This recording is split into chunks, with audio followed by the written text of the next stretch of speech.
Hello, बच्चों. Let's read this question. So this question says the charge flowing in a conductor varies with time as q is equal to 80 minus bt square. The current के बारे में आपको यहाँ पर क्या बताना है. ठीक है, करंट का वेरिएशन देखिए कैसा होगा, ये आपको यहाँ पर बताना है. तो चलिए देखिए इस क्वेश्चन को अब हम स्टार्ट करते हैं. So we can write down the key concept of this question. इस क्वेश्चन का बच्चों देखिए आप की कॉन्सेप्ट ऑफ क्या लिख सकते हैं. The key concept of this question is, आपको यहाँ पर चार्ज फ्लो देर का करंट बताना है. ठीक है, करंट का कैसा वेरिएशन होगा ये आपको बताना है. तो current will be the current ही लिख लीजिए इस क्वेश्चन का की कॉन्सेप्ट. ठीक है बच्चों, देखिए करंट हम कैसे डिफाइन करते हैं. करंट होता है आई इक्वल टू होता है आपका D Q by D T के इक्वल. यानी कि रेट ऑफ चार्ज फ्लो आपको क्या बताता है, आपको करंट बताता है. ठीक है, करंट को हम क्या लिखते हैं, रेट ऑफ चार्ज फ्लो.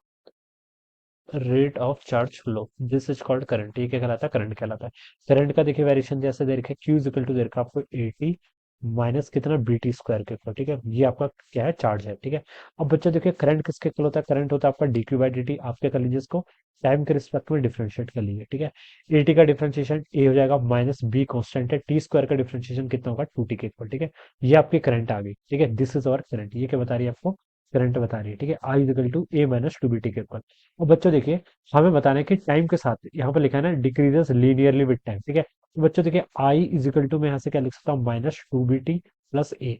ये लिख सकता हूँ इस इक्वेशन को. ठीक है, अगर मैं इसका ग्राफ प्लॉट करूँ, आई और टी का, आई वर्सेस टी का अगर मैं यहाँ पर ग्राफ प्लॉट करूँ, वाई एक्सिस का लॉन्ग आई, यहाँ पर टी. ठीक है, तो ये कैसा आएगा कि स्ट्रेट लाइन आएगी. ये क्या आएगी आपकी, स्ट्रेट लाइन. ठीक है, और इसको हम ऐसे रिप्रेजेंट करेंगे, दिस इज अवर करंट. ठीक है, करंट आपकी ऐसे आएगी. ठीक है, इस तरीके का इसका इंटरसेप्ट है जो उसका वाई एक्सिस पर, ये कितना है आपका, एक इक्वल गियर का है.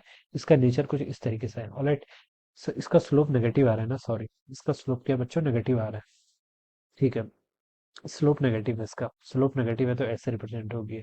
ऑलराइट, दिस, इस तरीके से आपके यहाँ पर करंट आएगी. ऑलराइट, करंट देखिए क्या कर रही है आपकी, आई और देखिए स्ट्रेट लाइन की क्वेश्चन हो जाएगी ना, वाई इक्वल टू देखिए एम एक्स प्लस सी, इससे कंपेयर कर रहा हूँ यहाँ पे. इसका स्लोप कितना आ रहा है, माइनस टू बी के इक्वल, तो इसकी जो स्लोप होगा वो नीचे की तरफ ऐसे आएगी. ठीक है, तो करंट देखिए आपकी कंटिन्यूअसली डिक्रीज कर रही है, क्या कर रही है, डिक्रीज कर रही है. ठीक है, तो यहाँ से हम लिख सकते हैं कि ये करंट क्या है, डिक्रीजिंग नेचर की है.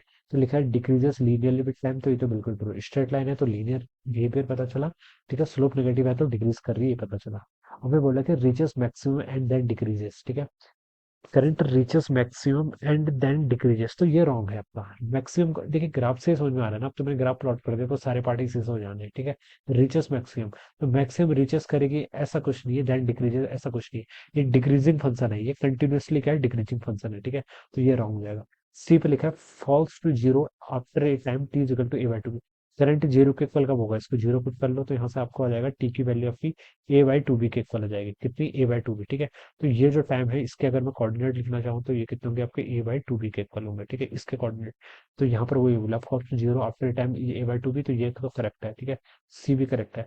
डी पे लिखा है changes at a rate of, current किस रेट से चेंज हो रही है, तो उसके लिए तो मुझे D I by D T calculate करना पड़ेगा. इसको अगेन एक बार टाइम के रिस्पेक्ट में डिफरेंशिएट करो तो ये माइनस टू बी आ रहा है. ठीक है, तो वही बोला change at rate of minus two b, तो ये भी बिल्कुल ट्रू है. तो ए भी ट्रू है, सी भी ट्रू है, डी भी ट्रू है, तीनों ऑप्शन ट्रू है. ठीक है, तो यहाँ पर क्या लिखेंगे, option A, C and D are correct. ये तीन ऑप्शन क्या होंगे इसका राइट आंसर होंगे. Alright, so I hope you are understood this concept. All the best and thank you so much.